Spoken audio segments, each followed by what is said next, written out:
प्यारे बच्चों नमस्कार। मैं कृष्णकांत त्रिपाठी अपने चैनल में आपका स्वागत करता हूं।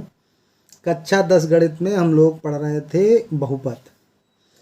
अब देखते हैं किसी बहुपद के गुणांकों और शून्यांकों में क्या संबंध होता है। मान लेते हैं एक हमने बहुपद ले लिया, द्विघात बहुपद 2x² माइनस 8x प्लस 6। इसके शून्य ज्ञात करने के लिए हमने क्या बताया था आपको? शून्यकों के लिए हमने बताया था कि जब शून्य ज्ञात करते हैं तो उस द्विघात बहुपद को 0 के बराबर मान लेते हैं। क्या करेंगे? 0 के बराबर मान लेंगे। अब इसके गुणनखंड करेंगे। गुणनखंड तो करने आपको आते ही होंगे। अगर इस तरह से कोई द्विघात समीकरण लिखा हो जिसमें x² का गुणांक भी दिया हो, x का गुणांक और अचर पद, तो अचर पद और x के गुणांक का गुणा कर लेंगे। तो x² का गुणांक 2 है और अचर पद 6 है तो 12, और 12 के ऐसे गुणनखंड करें जिनका योग या अंतर ये बीच वाली संख्या, तो यहाँ योग आना चाहिए। तो यही 6 दूनी 12, 6 और 2 जोड़ देंगे तो कितना हो जाएगा? 8 हो जाएगा। तो इस तरह से गुणनखंड करते हैं। तो ये हो गया 2x², पहले बड़ी संख्या। अब दोनों को जोड़ना है 6 2, तो बीच में जो चिन्ह लगा हुआ है वो एक ही जैसा रहना चाहिए। अब ये हमारे पास 4 पद हो गए। इन दो पदों में कॉमन ले लेंगे तो यहाँ 2 का भाग 6 में चला जाएगा तो 2 कॉमन, और x दोनों जगह है तो यहाँ पे x² था तो 1 x बच गया। 2 का भाग 6 में देंगे 3 बार चला जाएगा, माइनस यहाँ कितना कॉमन ले लें? 2 ही कॉमन ले लें, और फिर कितना बचेगा? x, यहाँ ऋण यहाँ प्लस तो माइनस हो जाएगा। 2 तिया 6। अब देखो x - 3 ये कोष्टक में सम संख्या आपकी आनी चाहिए। x - 3 2x - 2 बराबर 0, ये हो गया।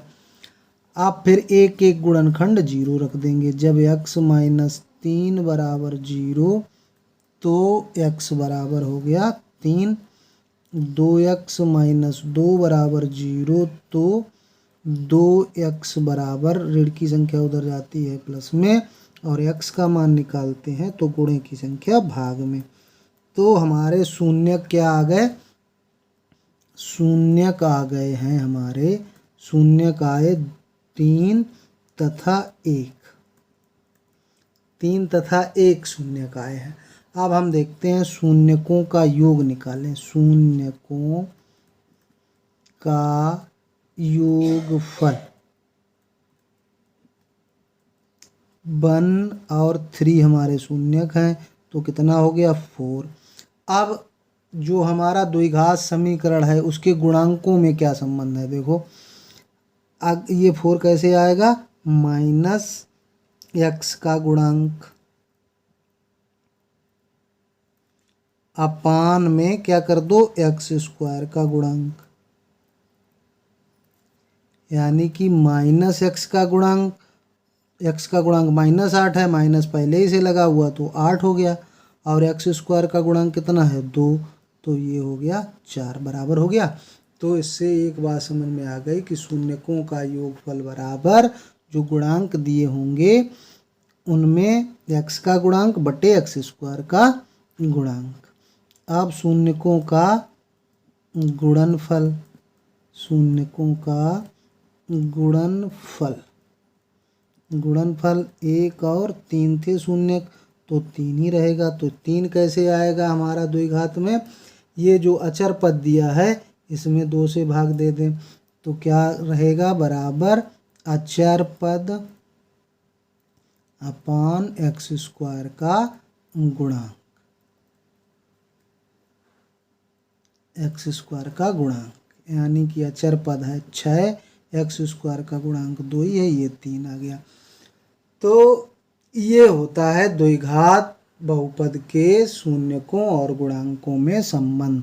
तो व्यापक रूप से हम लोग कह सकते हैं, व्यापक रूप से इसी बात को कह दें कि अगर द्विघात बहुपद इस तरह का है ax² plus bx plus c के शून्यक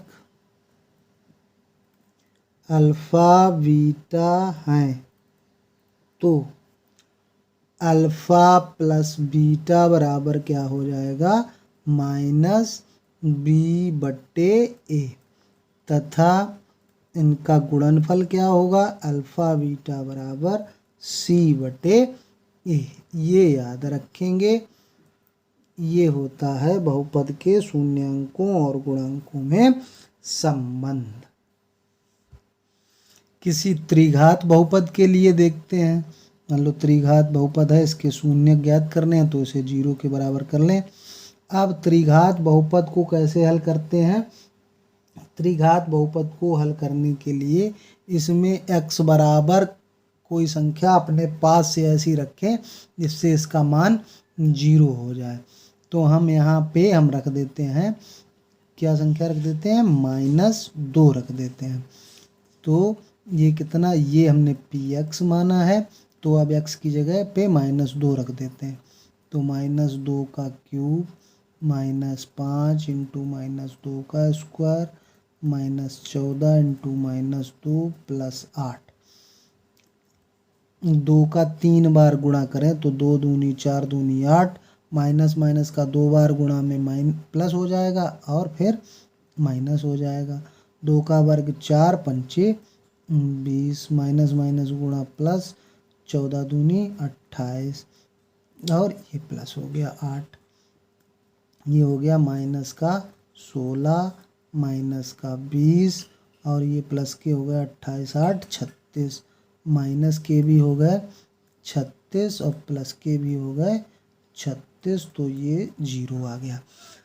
जब किसी संख्या को रखने पर बहुपद का मान 0 हो जाए तो उसको उसका एक शून्यक कहते हैं, यानी कि x बराबर -2 इसका एक शून्यक है, इसका एक शून्यक है।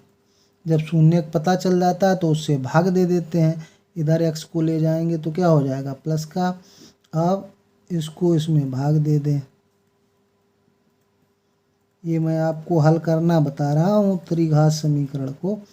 तो यहाँ पे x लिखा है, यहाँ पे 2 लिखा तो 2 लिख लीजिए।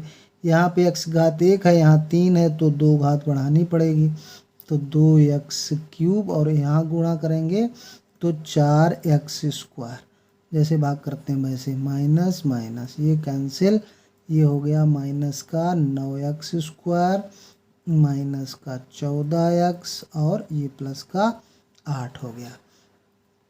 अब क्या करेंगे, यहाँ पहली संख्या देखते जाते हैं, -9, यहाँ x है, यहाँ x स्क्वायर, तो x बार भाग देंगे तो ये तो -9x स्क्वायर आ जाएगा, 2 में गुणा करेंगे -18x हो जाएगा, ये प्लस दोनों कैंसिल, 18 से 14 गया 4x प्लस 8, यहाँ कितना है x, यहाँ 4x है तो प्लस 4 बार भाग दे देंगे, 4x प्लस 8 पूरा पूरा कट गया। तो इस प्रकार जो हमारा सवाल दिया हुआ था 2x cube minus 5x square minus 14x plus 8 भाज्य बराबर भाजक x प्लस 2 था, भागफल कितना आया 2x square minus 9x plus 4 और शेषफल 0। तो अब अगर इसे 0 करेंगे तो इसे 0 मान लो, तो इससे हो जाएगा x प्लस 2 और इसके गुणनखंड कर देंगे 4 दूनी 8, 8 के गुणनखंड करो 9 आए तो 8 एकम 8 और 1 को x ही लिखेंगे, एक गुणांक। अब ये हो गया, अब ये क्या हो गया x प्लस 2, यहाँ गुणनखंड 2x कामन है, x 2 का भाग करेंगे 4, यहाँ -1 कामन ले लिए, x माइनस 4 बराबर 0। इससे हो गया x प्लस 2 x माइनस 4 और 2x माइनस 1 बराबर 0। अब इन सबको अगर 0 के बराबर करेंगे तो x का मान क्या आएगा, x का मान पहले तो अगर इसे करें 0 तो 4 आ जाएगा, इससे -2 आ जाएगा, इससे प्लस का 1/2, ये गुणांक हो गए। तो अगर इनको जोड़ें शून्यकों का योग, शून्यकों का योगफल प्लस 1/2 बराबर 4 से 2 गया 2 रह गया 2 प्लस 1/2, 2 दूनी 4 1 5/2, ये 5/2 आया। अब देखो सवाल हमारा क्या था, 2x³ माइनस 5x²। तो अगर x² के गुणांक में 2 का भाग करें तो वही तो आ रहा है। तो क्या आया, उत्तर आ गया -x² का गुणांक बट्टे x³ का गुणांक, ये हो गया बराबर आएगा। अगर इन दो मूलों का गुणा करें, 4 गुणा -2 प्लस -2 में गुणा 1/2 प्लस 1/2 में गुणे 4, पहला दूसरा, दूसरा तीसरा, तीसरा पहला, इनका गुणा करें तो -8, ये 2 कैंसिल, -1 ये +2, यानी कि 8 1 9, यानी कि -7 आएगा। और -7 आ गया। अब ऊपर देखो, आगे बढ़ो सवाल में, तो x² के बाद x का गुणांक -14 है, तो -14/2 करें तो 7 आ जाएगा। तो इसका मतलब दो मूलों का गुणनफल, दो शून्यकों का गुणनफल क्या आ रहा है, x का गुणांक बट्टे x³ का गुणांक, ये आ गया। अब तीनों का गुणनफल अगर कर लें, 4 गुणे -2 गुणा 1/2, 2 कैंसिल, तो ये हो गया -4। -4 कैसे आएगा,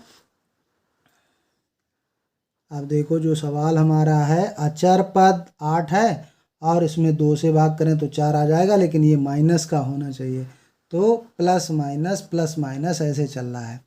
तो ये क्या करें, माइनस अचर पद बट्टे x³ का गुणांक, ये आ गया। तो आई होप ये गुणांकों और शून्यकों में संबंध आपको पूरी तरह समझ में आ गया है। ये मैंने सब हल करके आपको बताया है। अब अगले वीडियो में देखेंगे सवाल। तो व्यापक रूप से अगर कोई त्रिघात समीकरण हो, त्रिघात बहुपद हो, और तो उसके 3 मूल होंगे, या शून्यक अल्फा बीटा गामा उसके शून्यक हैं, जितने घात समीकरण उतने ही शून्यक। तो शून्यकों का योगफल क्या आया था, x² माइनस x² का गुणांक बटे x³ का गुणांक, यानी कि -b/a। दो मूलों का गुणनफल अल्फा बीटा, बीटा गामा और गामा अल्फा क्या आया था, c/a। और तीनों मूलों का गुणनफल बराबर क्या आएगा, -d/a, यानी कि माइनस से शुरू होता है और फिर अल्टरनेट प्लस माइनस ऐसे चलता जाता है। आपकी परीक्षा में ये द्विघात वाला ही पूछा जाएगा, त्रिघात वाला इम्पॉर्टेंट नहीं है, लेकिन समझ लीजिए। अब अगले वीडियो में देखेंगे सवाल। धन्यवाद।